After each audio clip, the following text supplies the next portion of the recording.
글로벌 독방속 영육강건TV, 거기 이제 건강 칼럼 시간인데, 자, 오늘 이 시간에는 아이들의 건강에 대한 걸 좀 살펴보도록 하겠습니다. 자, 저출산으로 인하여 각 초등학교가 없어집니다. 특히 이제 시골에 많이 없어지고 있죠. 교회에는 주일학교 없는 교회가 너무 많습니다. 그런데 준비된 아이들, 이미 아이를 낳고 그 아이를 건강하게 키워야 되는 건 당연한 얘기잖아요. 근데 제가 안타까운 이야기를 먼저 좀 드리겠습니다. 좀 지났습니다만은 보통 한 30대, 40대, 많아야 50대도 안 된 그런 사람들이 모인 그런 예배 모임이에요. 선교와 전도 등등으로 그 이야기를 하면서 준비된 가운데 저를 한번 불러서 나가서 이야기를 했습니다. 제가 깜짝 놀란 것은 제가 한 1시간 조금 안 되게 얘기를 전했는데 그 이야기가 끝나고 난 뒤에 대화를 좀 나눴습니다. 그런데 그 질문이 아이들이, 여러분 다 아시잖아요. 요즘 야채 잘 먹습니까? 주로 아이들은 라면 또는 피자, 통닭 이런 걸 너무 좋아하잖아요, 사실은. 그런데 왜 제가 이런 말씀을 드리냐면 엄마의 선택의 식단이 그 가족의 건강의 7, 80%와 그리고 그 식단에 의해서 보통 2대, 3대까지 그 건강의 줄기가 이어진다는 이야기는 왕왕 있습니다. 제가 또 이렇게 말씀을 드리냐면 아이들이 태어나 어릴 때부터 그 부모가 아이들을 위해서 할 수 있는, 건강에 할 수 있는 일들, 그런 부분에 대한 애씀, 심사할 수 있는 일들이, 죄송합니다, 이렇게 또 얘기해서 몰라요. 그러니까 그냥 다 쉽게 하는, 오늘 이렇게 피자 먹을까? 그럼 내일은 알아서 그럼 통닭 갖다 먹자.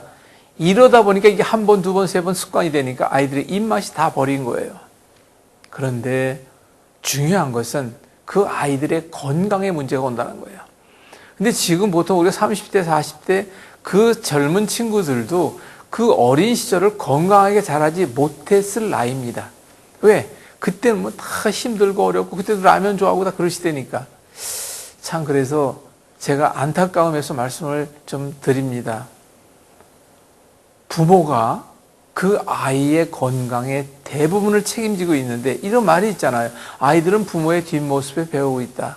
운동하는 것도 그렇고 식습관도 그렇고 부부간의 어떤 나눔에 대한 여러 가지 것들이 다.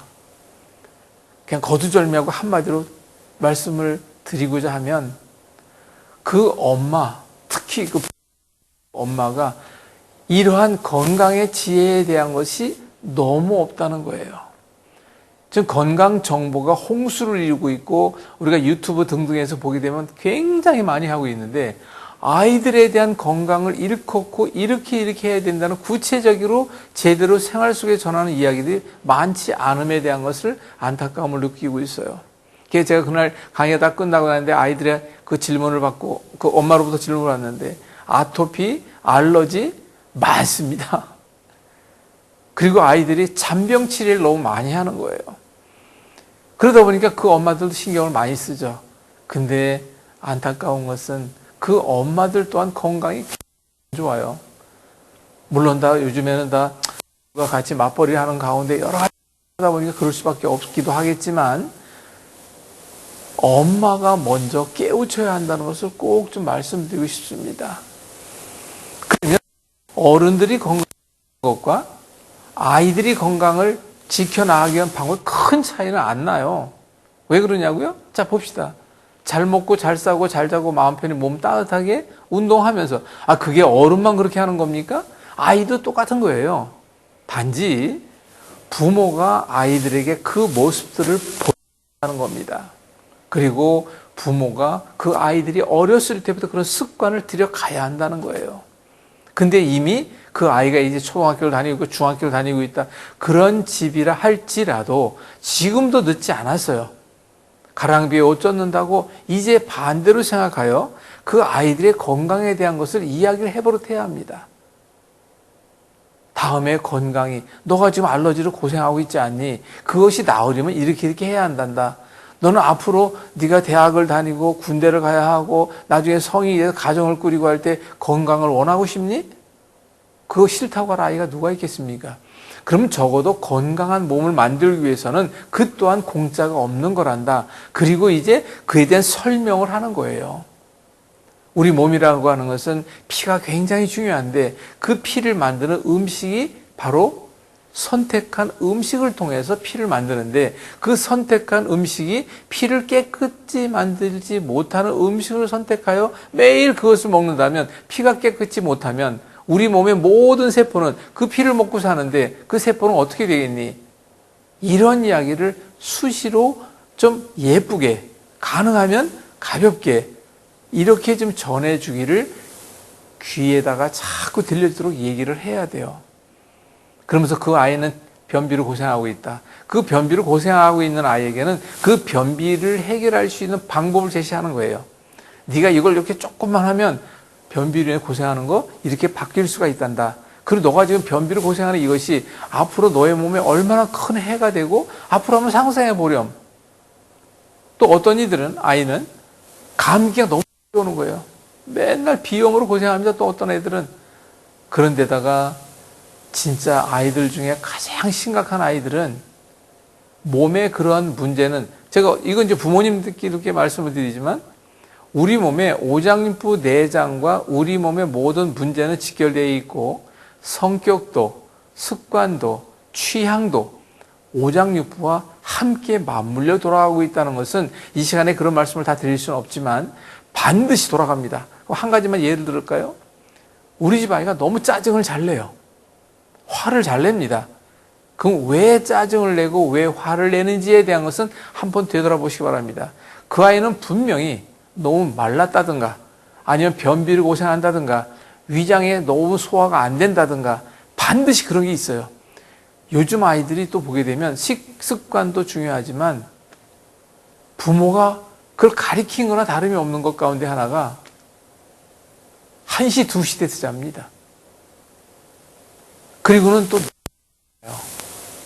그리고는 밤늦게 라면, 밤늦게 통닭, 밤늦게 피자 이런 모든 것들이 그 아이의 건강을 해치는 건 당연한 거예요. 그럼 부모님들께 제가 이렇게 말씀드리겠습니다. 하나님의 성전임은 알고 계시잖아요. 그러면 나도 하나님의 성전이지만 아이도 하나님의 성전이면 하나님의 성전을 어떻게 건강한 거룩한 모습으로 만들어야 할 것이 부모의 책임 아닙니까? 그러면 그 부모된 도리에서 부모된 입장에서 어떻게 해야 되겠습니까? 그래서 이 시간에 다 말씀드릴 수는 없지만 화를 자주 낸다, 짜증을 자주 낸다, 간과 100% 연관이 됩니다. 그러면 간의 문제로 인해서 간의 문제가 끝나는 것이 아니라 그것이 문제로, 변의 문제로 등등 여러 가지 맞물려 있다는 거예요. 그런데 우리 몸의 오장육부를 다 말씀드릴 수 있을까? 그럼 제가 꼭 이 말씀은 드리고 싶습니다. 부모의 건강, 부모님들인 여러분들 건강부터 챙기십시오. 그러기 위해서는 어떻게 해야 합니까? 식습관 바꿔야 합니다. 운동 반드시 해야 합니다. 제때 먹어야 하는데 적은 듯 잡숴야 합니다. 그리고 유전적인 관계 무시하지 마십시오. 아이들이 다 뒷모습을 배워갑니다. 여러분들이 어렵더라도 서서히 엄마와 아빠가 의논해서 식단부터 바꿔갑니다. 그리고 아이들에게 조금씩 그렇게 권합니다. 그러다 보게 되면 아이들이 우선 소화가 잘 되는지 확인하십시오.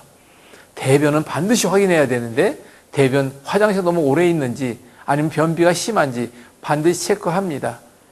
그리고 오줌도 보는 것이 중요해요. 너무 거품이 많다. 오줌 입으로 가고 있다. 등등 체크합니다.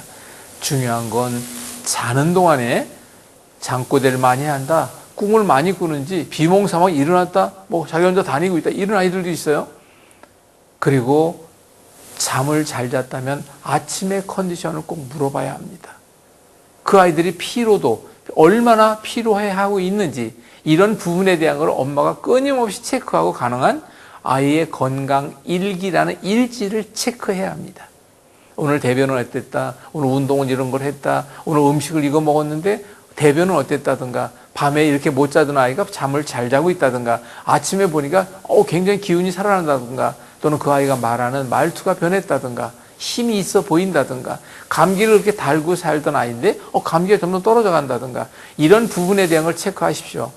이 시간에 이건 다 말씀드릴 수는 없어요. 단지 이번 시간에 말씀드리고 싶은 것은 아이들의 부모님, 제발 부탁드립니다. 하나님의 성전이요, 아이도 하나님의 성전이에요. 성령님이 계십니다. 그런데 그 어느 정도 살아갈 때까지, 자, 끝으로 이거 한 가지 말씀드리고 끝내겠습니다. 적어도 그 아이가 고등학교 졸업할 때까지는 엄마 손에 의해서 건강이 만들어집니다. 아빠도 마찬가지고. 그러면 고등학교 졸업할 나이가 됐다. 몇 살입니까? 19살이에요. 19살이면 시집 장가 가서 아이를 놓을 나이니까 이미 장성한 성장은 끝난 거예요. 그러면 적어도 그때까지는 엄마 손에 의해서 가지 않습니까? 제발 부탁드립니다. 이제부터는 그 나이가 몇인지는 모르겠지만 지금도 늦지 않았습니다. 하지만 이 이야기를 젊은 부부가 듣는다면 임신과 출산과 출산 뒤의 모유와 그리고 그 아이가 쭉 자라나는 과정 속에서 모든 것을 건강하게 만들기 위해서는 저희 프로그램 속에서는 여러 가지 이야기하고 있습니다. 건강의 기준, 그래서 어떻게 해야 되는가, 이런 것을 살펴보고 있으니까 제발 부탁드립니다. 아이들 건강하게 키우십시오.